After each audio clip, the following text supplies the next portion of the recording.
গ্রেপ্তার টালা থানার ওসি অভিজিৎ মণ্ডল। আর ঠিক এরপরই সোশ্যাল মিডিয়ায় পোস্ট করেছেন দিলীপ ঘোষ। অভয়া ধর্ষণ ও খুনের অভিযুক্তদের বাঁচানোর চেষ্টা মুখ্যমন্ত্রী।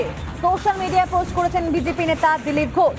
9 সেপ্টেম্বর নবান্নে ওসি তার হাসপাতালে ভর্তি নিয়ে উদ্বেগ প্রকাশ করেছিলেন মুখ্যমন্ত্রী মমতা বন্দ্যোপাধ্যায়। অর্থাৎ যার ছবি দেখাচ্ছিলাম একটু আগে আপনাদেরকে, অভিজিৎ মণ্ডল, তাকে নিয়ে উদ্বেগ প্রকাশ করেছেন বারবার মমতা বন্দ্যোপাধ্যায়। স্বাস্থ্য সচিবকেও ব্যবস্থা নিতে বলেছিলেন, তার স্বাস্থ্য নিয়ে উদ্বেগ প্রকাশ করেছেন মুখ্যমন্ত্রী মমতা বন্দ্যোপাধ্যায়। আর এখানে একটি বড় প্রশ্ন যে টালা থানার ওসিকে নিয়ে কেন এত উদ্বেগ। नीरा सफेद तुरंत खुले, भरपूर झाग दे और इसकी स्मार्ट साइंस दे स्मार्ट केयर और फ्रेशनेस। मेरी चॉइस मेरा सफेद। প্রকাশ মমতা বন্দ্যোপাধ্যায়ের কিসের জন্য ওসির ভর্তি হওয়া নিয়ে তিনি স্বাস্থ্য সচিবকে নির্দেশ দিয়েছিলেন, বা কেনই বা এই ঘটনার তৎপরতা দেখাচ্ছিলেন মমতা বন্দ্যোপাধ্যায়? কোনো কিছু লুকোতে কি উদ্বেগ প্রকাশ করছিলেন তিনি? এই বিষয়টাকে নিয়ে এবং এই বিষয়গুলোকে সামনে রেখে বিজেপি নেতা দিলীপ ঘোষ তিনিও সরব হলেন এবং তিনি এই প্রশ্নগুলো তুলছেন এবং কোথাও গিয়ে তার মনের মধ্যে প্রশ্নগুলো যাচ্ছে যে প্রত্যেকে ভাবাচ্ছে হয়তো যে ঘটনাগুলো অন্তত সামনে একের পর আসছে। এবং সোশ্যাল মিডিয়ায় ঠিক এই পোস্ট করে বিজেপি নেতা দিলীপ ঘোষ তিনি সরব হলেন, কারণ 9 সেপ্টেম্বর নবান্নে ওসির হাসপাতালে নিয়ে ভর্তি নিয়ে উদ্বেগ প্রকাশ করেছিলেন তিনি। ঠিক কি বলেছিলেন শোনাবো আপনাদেরকে। একটা প্রাইভেট হসপিটাল, আমি শুধু অডাসিটি দেখলাম সেদিনকে। 4টে নাম আমার কাছে আছে। পুলিশের একজন ওসি, সে তো তোমার কাছে পেশেন্ট হিসেবে গেছে, তুমি তাকে ভর্তি নাওনি। এই হাসপাতালগুলোর কথা আমাদের মনে রাখতে হবে। এই মুহূর্তে বিজেপি নেতা দিলীপ ঘোষ রয়েছেন আমাদের সঙ্গে টেলিফোন লাইনে। আপনাকে স্বাগত রিপাবলিক বাংলায়। ওসি তো গ্রেফতার হলেন, কিন্তু ওসির জন্য বারবার মুখ্যমন্ত্রী মমতা বন্দ্যোপাধ্যায় আওয়াজ তুলেছিলেন কেন? মানে কোনো কিছু কি লুকোতেই বারবার কি উদ্বেগ প্রকাশ করছেন মমতা বন্দ্যোপাধ্যায়? দিলীপ বাবু, হ্যালো। হ্যাঁ, শুনতে পেয়েছেন? একটা বিরাট বড় নেক্সেস যে থানার আন্ডারে আরজিকর হসপিটাল, এখানে এতদিন ধরে দুর্নীতির সঙ্গে সঙ্গে এই ধরনের ঘটনা মস্তান রাজ চলে আসে, পুলিশের কোনো রোল নেই।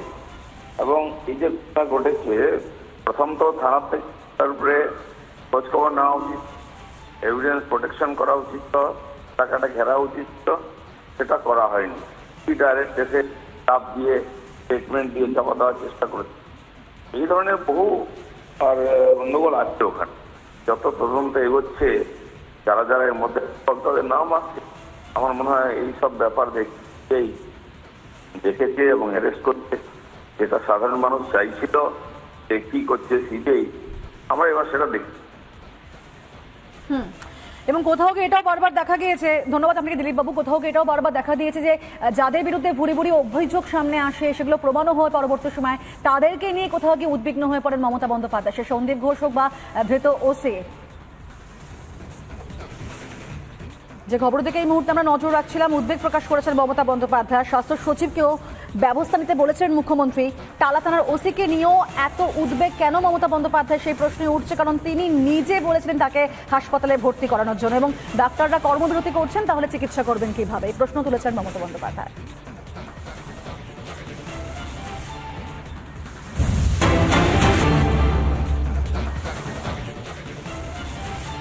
গ্রেফতার টালা থানার ওসি অভিজিৎ মণ্ডল। প্রমাণ লোপাটে পুলিশ সরাসরি জড়িত। তদন্ত থেকে নজর ঘোরানোর চেষ্টা। তদন্তে খামতির পিছনে কলকাতা পুলিশের হাত রয়েছে। দ্রুত সিপি বিনীত গোয়েলকে সাসপেন্ড করা উচিত। স্বরাষ্ট্রমন্ত্রী মমতা বন্দ্যোপাধ্যায়কেও পদত্যাগ করতে হবে। সোশ্যাল মিডিয়ায় এমনই পোস্ট করেছেন শুভেন্দু অধিকারী। ইতিমধ্যে গ্রেফতার করা হয়েছে টালা থানার ওসি অভিজিৎ মণ্ডলকে, এবং একই সঙ্গে অভয়াকে ধর্ষণ ও খুনকাণ্ডে গ্রেফতার করা হয়েছে সন্দীপ ঘোষকেও। অর্থাৎ দুজন কালপ্রিট গ্রেফতার হয়েছে, যেমনটাই বলছেন জুনিয়র চিকিৎসকরা। এবং এই বিষয় নিয়ে আবার শুভেন্দু অধিকারী তিনিও সরব হলেন। তিনি বলছেন যে গ্রেফতার টালা থানার ওসি অভিজিৎ মণ্ডল, প্রমাণ লোপাটে পুলিশ সরাসরি জড়িত রয়েছে। মারাত্মক একবারে বিস্ফোরক অভিযোগ করছেন তিনি। তদন্ত থেকে নজর ঘোরানোর চেষ্টা করা হচ্ছে, এমনটাও বললেন শুভেন্দু অধিকারী। তদন্তে গাফিলতির পিছনে কলকাতা পুলিশের হাত রয়েছে, এবং সেক্ষেত্রে দ্রুত সিপি বিনীত গোয়েলকে সাসপেন্ড করা উচিত। একই সঙ্গে আরো বলছেন তিনি, স্বরাষ্ট্রমন্ত্রী মমতা বন্দ্যোপাধ্যায় তিনি পদত্যাগ করুন। আর এই নিয়ে রাজনৈতিক মহলে কি প্রতিক্রিয়া শোনা যাক এক এক করে। টালা থানার ওসি এবং সন্দীপ ঘোষ, এই দুজন গ্রেপ্তার হয়েছে। সন্দীপ ঘোষ আগেই গ্রেপ্তার ছিল, কিন্তু সেটা করাপশনের মামলায় ছিল, দুর্নীতির মামলায় ছিল। এই প্রথম গ্রেপ্তার হলো ধর্ষণ এবং খুনের মামলায় তথ্য লোপাটের জন্য। তো আমরা আশা করব যে সিবিআই এদেরকে সঠিক জায়গায় পৌঁছবে, কিন্তু একটা থানার ওসি বা একটা কলেজের প্রিন্সিপাল তারা শুধু এই নিজের বুদ্ধিতে এই কাজ করতে পারে না। বিশেষ করে এই যে ওসি চিঠি লিখেছিলেন যে আমি বলছি আপনারা পোস্টমর্টমটা করুন, যখন ডাক্তার ম্যাডামরা নোট দিয়েছিলেন ম্যাডাম যে এই রাত্রিবেলা পোস্টমর্টম করা যায় না, এর জন্য স্পেশাল দরকার, পারমিশন দরকার, তখন সেই থানার ওসি একবার অর্ডার দিয়েছিল। এবার থানার ওসির পক্ষে সেটা সম্ভব নয়, উপর থেকে নিশ্চয়ই কারো নির্দেশ ছিল, সেটা দেখতে হবে যে নির্দেশটা কার ছিল, কার নির্দেশে এটা হয়েছে। এবং আমার বিশ্বাস যে এই গ্রেপ্তার সবে শুরু হয়েছে, 1 দিয়ে কাউন্টিং শুরু হলো, 2 হলো, অপেক্ষা করুন, আরো যাবে, লম্বা হবে লাইন। এটা শুধু দুর্নীতির মামলা নয়, নির্যাতিতা তিলোত্তমা, তার খুন ধর্ষণ, এই দুজন গ্রেপ্তার হওয়ার পর আর কি কোনো আটকাবার মতো সুযোগ থাকে? স্বাস্থ্য সচিবকে পদে রেখে দেওয়ার কোনো যোগ্যতা থাকে কারণ? স্বাস্থ্য সচিবকে অবশ্যই খারিজ করতে হবে। ডালা থানার ওসি গ্রেপ্তার হয়েছে, পুলিশ কমিশনারকে অবিলম্বে খারিজ করতে হবে। পুলিশ কমিশনারকে শপথে রেখে, স্বাস্থ্য সচিবকে শপথে রেখে আসলে অপরাধীদের প্রশ্রয় দেওয়ার চেষ্টা করেছেন মুখ্যমন্ত্রী। সিবিআই এর হাতে গ্রেপ্তার হওয়ার পর আর কোনো জনআপত্তি চলে না, পুলিশ কমিশনার এবং স্বাস্থ্য সচিবকে অবিলম্বে খারিজ করতে হবে। তবে শুধুমাত্র এই দুজনকে গ্রেপ্তার করলেই হবে না, এই ঘটনার পিছনে যে মূল মাথাগুলি আছে সেইগুলোকে দ্রুত চিহ্নিত করে গ্রেফতার করতে হবে। আমাদের শুধুমাত্র দাবি নয়, পশ্চিমবাংলার মানুষের অলিতে গলিতে কান রাখলে শহর থেকে মফস্বল পর্যন্ত জাস্টিস ফর আরজি কর, জাস্টিস ফর তিলোত্তমার আওয়াজ এই জন্যই তুলছে, দ্রুত বিচারের জন্য। তাই আমরা চাইব সিবিআই সেই সমস্ত কালপিটগুলো মূল মাথা থেকে শুরু করে যারা এর সাথে যুক্ত সবার বিরুদ্ধে চার্জশিট গঠন করে কোর্টে জমা দিক এবং দ্রুত শাস্তির ব্যবস্থা করুক। আপনারা যদি নাই এসে বাড়িতে মিটিং করেন তাহলে আপনারা আমাদের চিঠি দিলেন কেন? এত অসম্মান কেন করছেন? অনেক অসম্মান করছেন আপনারা। সমস্ত রকম শর্ত ছেড়ে দিলাম, তারপরে যখন আজকে বলতে গেলাম তখন আমাদের মোটামুটি ঘাট ধাক্কা দেওয়া হলো যে না, আলোচনা সম্ভব নয়। দুপক্ষের ভিডিও থেকে ওনার ভিডিওটা নিতে চাইলাম, তারপরে লাস্টে মিনিস্ট্রিকে নিয়েও আমরা রাজি ছিলাম যে কথা বলুন, আমাদের বাচ্চারা দাবি শুনুন, আমাদের এসে বিচারটা দিন, আমাদের জন্য কিছু এই বিচারের রাস্তায় কিছু আশা হলো দেখান, না ওনারা এটা শুনলেন না।